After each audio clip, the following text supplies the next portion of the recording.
bentar dulu, Mbak. Ini kan makanan dari ibu Mbak kan? Ibu Yaya bener kan? Ibu, Bener kan, Ibu Yaya? buat saya itu bukan ibu saya lagi. Sebenarnya masalahnya apa sih? Mbak kan nggak tahu. Mbak, kita coba jelasin nih ya Mbak ya. Ibu Mbak tuh tidurnya di pasar loh kalau Mbak tahu. Saya nggak peduli, maupun ibu saya tidur di pasar kayak di mana kayak saya nggak peduli. Mbak lupa siapa yang melahirkan Mbak?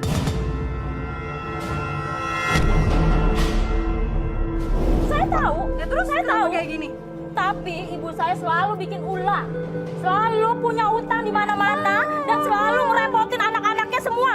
Astagfirullah. Dan selalu ngebikin rumah tangga anak-anaknya pada hancur. Itu gara-gara siapa? Gara-gara ibu saya.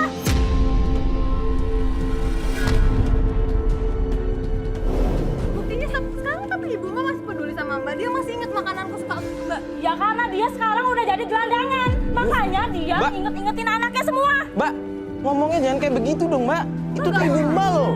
Asal Mas tahu ya, waktu dulu aku masih kecil, aku hampir aja dijual sama ibu saya buat ngelunasin utang-utangnya.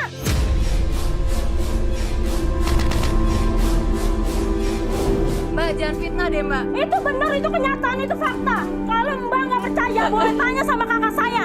Sama kakak yang mana Mbak? Sama kakak saya yang paling tua. Mbak itu kan mungkin dulu Mbak. Sekarang tuh ibu Mbak tuh udah insaf. Saya nggak mau tahu ibu saya mau sakit kayak mau enggak, saya nggak peduli.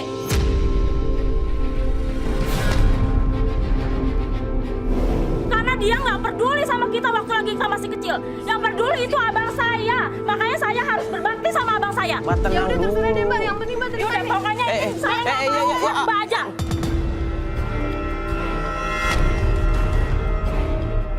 Yaudah. Mbak ngobrol baik-baik dulu. Makasih ya. Mbak, tolong Mbak. Mbak. Mas Bos kan? Mbak. Mbak. Mbak, tar dulu Mbak, ngobrol baik-baik dulu Mbak. Astagfirullah. Mbak. Mbak ini tentang ibu Mbak loh. Mbak kok diem aja sih Mbak? Mbak. Peduli kalian pergi dari sini. Astagfirullahaladzim, gak peduli sama ibunya sendiri. Gini deh, kalau misalnya semua pada diginiin ibunya gimana coba? Fat. Nggak terima kan? Mbak! Mbak! Fat. Ya, kita nggak bisa apa-apa juga, kita juga nggak bisa maksain juga kan. Ya terus sekarang gimana coba yuk? Kalau dia nggak mau diajak ngobrol, ngobrol aja dia nggak mau. Ya mungkin emang udah sakit banget. Lo nggak percaya, coba nanti kita tanyain aja sama Bu Yayanya. Ya udah, saya tanyain sekarang.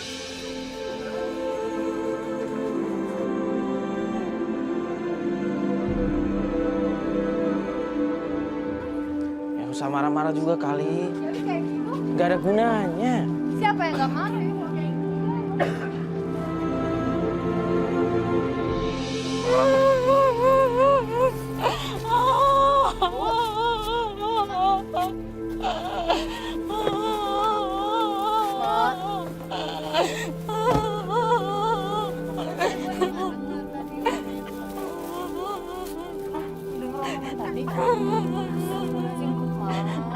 Mas itu udah jual anak. Emak bawa Ita ke tempat-tempat emak. Dipikirnya emak jual anak. Lebih baik Mas susah daripada jual anak. Kaki dibuat kepala, kepala buat kaki. Emak nggak mau jual anak. Anak titipan Allah dunia akhirat. Emak nggak berani jual.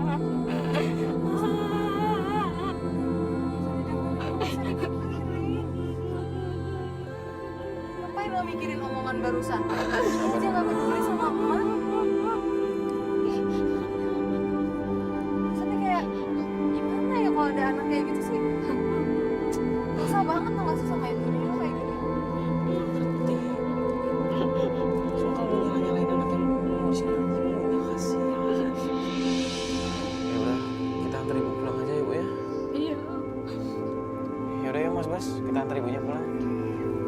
Sabar ya Bu ya.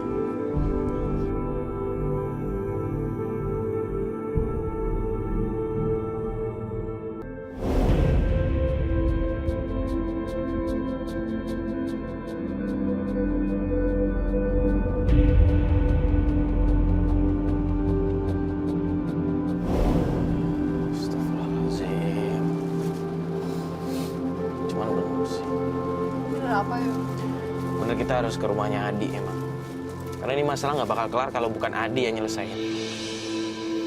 Kamu tau gak kondisi gue ya sampai kayak gitu? Sakit-sakitan gara-gara anaknya nggak pada peduli.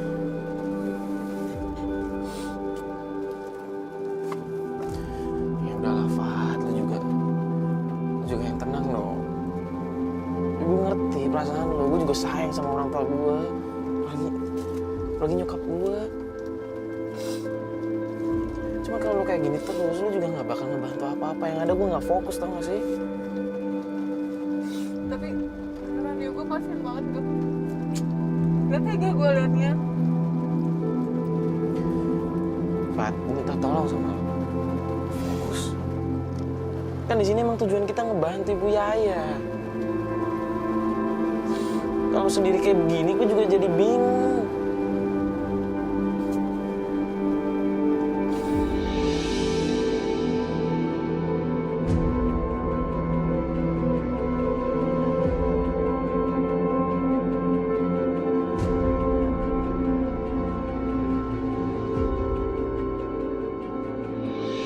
Kita coba dulu ke rumahnya Adi.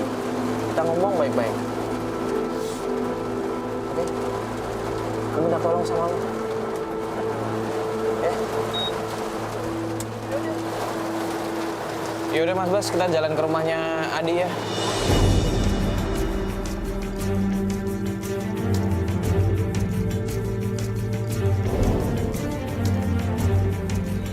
Assalamualaikum.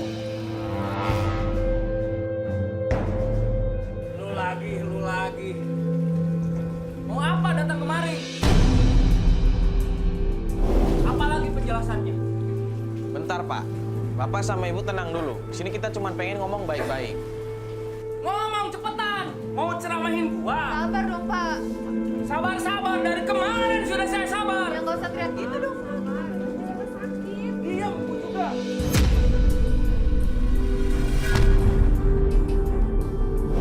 Dia udah tua. Dia sekarang asam urat dan gak ada yang ngurusin. Gini Pak, sekarang saya tanya sama Bapak. Apa sih untungnya balas dendam seperti yang diomongin Fatia tadi? Gak peduli. Nenek kenapa? Nenek kamu sakit deh. Diam. Nggak peduli. Bu, urusin tuh. Kamu nggak tahu sesakit apa bapakmu. Sakit sama nenekmu.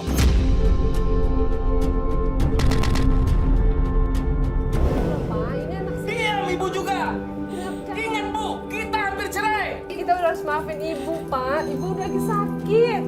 Apalagi bu, suruh ke dalam bu. Dengar dong, Pak, istrinya ngomong kayak gitu. Diam, kalian siapa? Batuk bang. Jadi orang.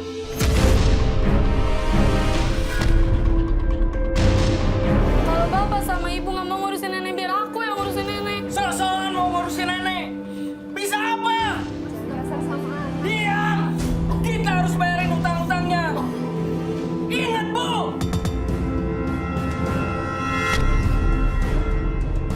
Ayo mas, kan tekan nenek. Nah, tapi ini ibunya. Biar, Kak. Biarin dia lagi. Diam. Masuk ke dalam. Iya, bentar. Biar dia jadi anak durhaka sekalian. Istighfar lagi, Pak. Istighfar kali. Urusin nenekku. Ayo. Ya udah sini. Istighfar. Pergi sana. Iya. Jangan pernah kembali. Udah, yuk. Wah. Kamu nggak apa-apa nih benar? Nggak apa-apa yang asal aku ketemu nenek.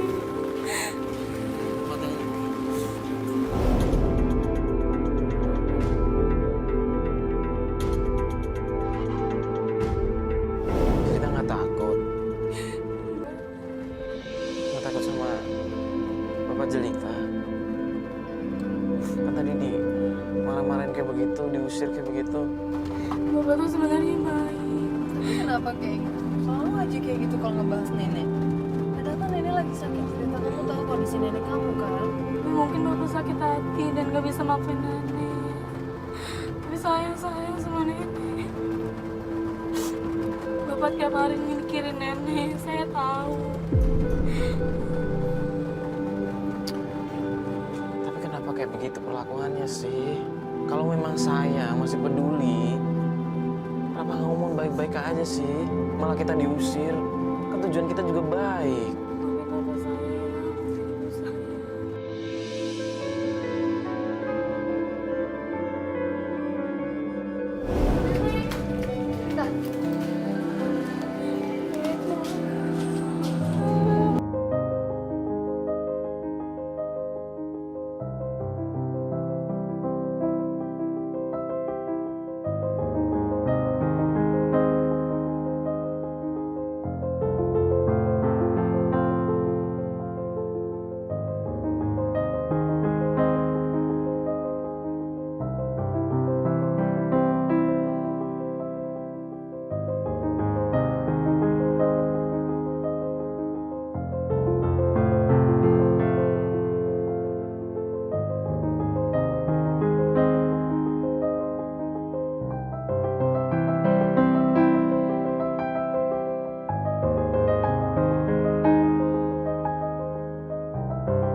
wa maluka li abika. Dirimu dan seluruh harta yang kamu miliki hakikatnya adalah milik orang tua. Pemirsa yang dirahmati Allah Subhanahu wa taala, mari kita berdoa untuk seluruh ibu yang ada di negeri ini dan seluruh ayah yang ada di negeri ini. Kita berdoa kepada Allah, Rabbirhamhuma kama rabbayani shaghira. Wahai Tuhan, berikan mereka keduanya kebahagiaan. Rawat mereka sebagaimana mereka telah memberikan kebahagiaan dan telah merawat kita semua sejak kita masih kecil. Semoga tayangan tadi bisa memberikan inspirasi